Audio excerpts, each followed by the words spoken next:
Fyodor Dostoyevsky's Crime and Punishment is often considered as one of the greatest explorations of guilt, morality, and the human mind. But did you know that Edgar Allan Poe's works like The Telltale Heart and The Imp of the Perverse might have actually influenced Dostoyevsky's masterpiece? Despite coming from different cultural backgrounds, both authors dive into the complexities of guilt, madness, and irrationality. In this video, we'll explore how Poe's investigation of these themes set the stage for Dostoyevsky's more intricate psychological analysis. We will also mention Nikolai Gogol, whose sharp social critiques in stories like The Nose helped shape Dostoyevsky's literary world. Let's start with The Telltale Heart, one of Edgar Poe's most famous stories. The narrator insists he is sane, yet his actions paint a different picture. He plans and carries out a murder which is driven by a strange hatred for the old man's eye, which he finds unbearable. The narrator believes that by killing a man, he can rid himself of the eye's influence. Though it seems logical to him, this belief marks the beginning of his descent into madness. After hiding the body, he is convinced that his crime will go unnoticed. But soon he starts hearing the old man's heart beating beneath the floorboards. The sound grows louder and louder, driving him to paranoia.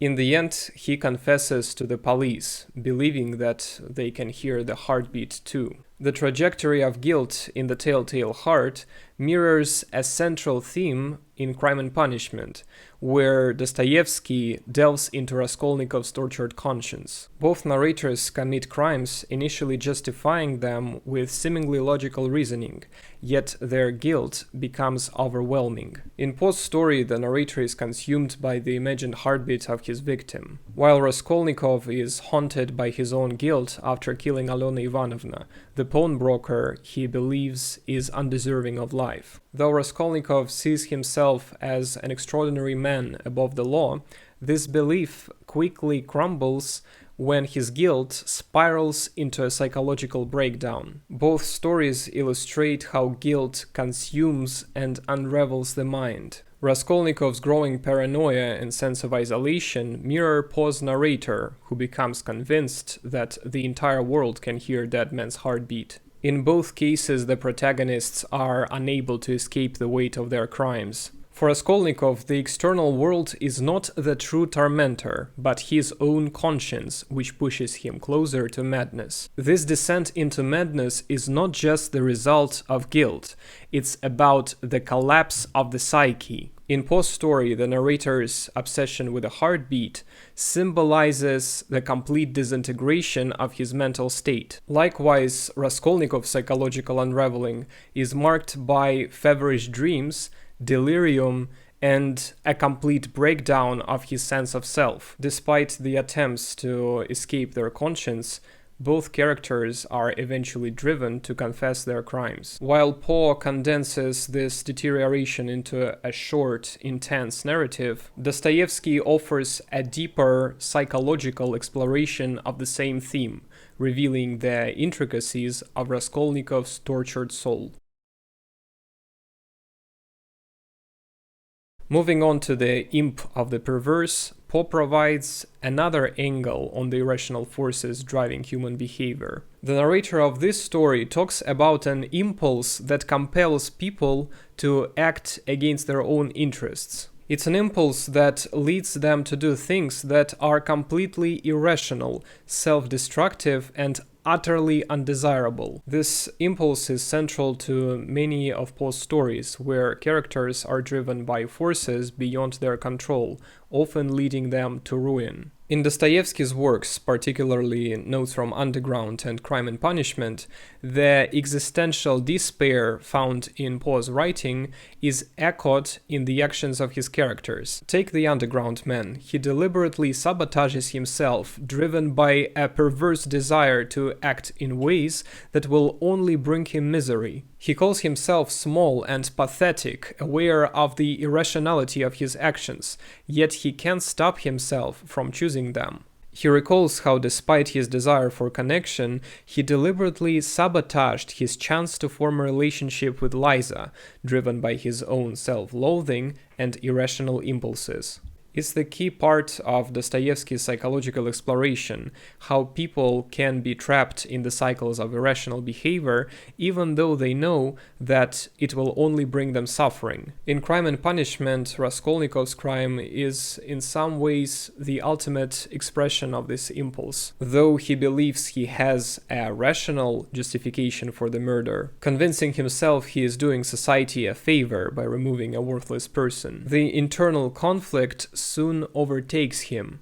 The decision to murder is not entirely rational, even in the context of his own intellectual justification. It's motivated by a need to approve himself and assert his superiority over others. This is the essence of the imp of the perverse, an internal force that makes people to act in ways that are destructive and ultimately senseless, even when they know that it will bring harm. In Poe's story, the character describes standing on a high ledge and feeling an irresistible urge to leap, even though he isn't suicidal. It's the urge to defy reason, to assert control over oneself by making a choice that is both dangerous and irrational. This impulse to act against one's better judgment is seen throughout Dostoyevsky's works, where characters like the underground man and Raskolnikov are driven by forces that they cannot control, leading to self-destructing behavior. Now that Poe's influence on Dostoyevsky is clear, it's also important to recognize the impact of another key figure, Nikolai Gogol. Like Poe, Gogol is known for his dark and mysterious works, often exploring the absurdities of life. While Poe delves into the psychological aspects of guilt, madness, and irrationality, Gogol's work, particularly The Nose, offers a satirical critique of bureaucratic systems and the dehumanizing forces of society. Gogol's absurd, surreal humor often marks the difference between personal identity and the arbitrary judgments placed upon individuals in the society. What's particularly striking is that The Nose seems to mirror the plot of Poe's lesser-known story, Lionizing. In Lionizing, the protagonist, a man obsessed with noses and having an extensive background in nosology, the study of noses, suddenly gains fame for his supposed expertise after a strange accident. His newfound notoriety is entirely unrelated to his actual merit. And yet, society grants him recognition based solely on a bizarre twist of his fate. The absurdity of the event emphasizes how arbitrary fame or status can be, often determined by uncontrollable forces. In The Nose, Gogol similarly uses absurdity to emphasize the arbitrary nature of social status. In this story, a man named Major Kovalov wakes up one morning to find that his nose has mysteriously detached from his body and is now living its own life, moving around St. Petersburg in a guise of a high-ranking governmental official. As Kovalov frantically tries to recover his nose, the absurdity of the situation mirrors the absurdity of social rules and how individuals are often reduced to their external appearances and societal labels. Gogol's critique of bureaucratic systems and the dehumanizing forces of society is embedded in this absurdity, highlighting how societal structures strip individuals of their humanity, reducing them to symbols of power and status. Both stories explore the irrationality of societal recognition, where fame or status is determined by strange, often meaningless events. In Poe's Lionizing, fame is granted based on a peculiar incident involving noses, while in The Nose, Kovalov's identity is fractured and reduced to the absence of his nose, a symbol of his social standing. These absurd examples illustrate how life's most bizarre occurrences can unexpectedly lead to prominence or shame regardless of an individual's true worth. What's even more fascinating is that The Nose was published just a year after Lionizing,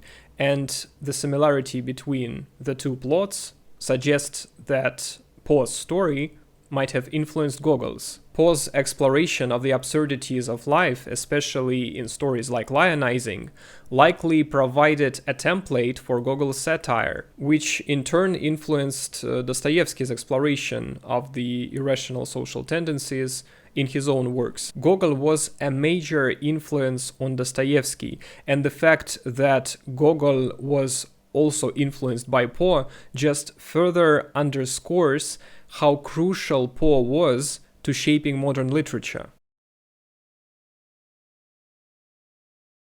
In conclusion, Edgar Allan Poe's works, particularly The Telltale Heart and The Imp of the Perverse, have left a lasting effect on literature. His exploration of the human psyche, guilt, and irrationality shaped not just the horror genre, but also contributed to existentialism. Poe also helped to define the detective story with the murders in the Rue Morgue, paving the way for characters like Sherlock Holmes. His gothic stories of madness, like The Fall of the House of Usher, influenced horror writers like H.P. Lovecraft or Shirley Jackson, while film directors such as Alfred Hitchcock or Stanley Kubrick borrowed from Poe's psychological suspense. Though Poe's stories are brief, their impact is profound. His mastery of psychological depth influenced multiple genres, ensuring his place as one of the most important writers in literary history. Poe's legacy continues to resonate not just in the works of writers like Dostoyevsky,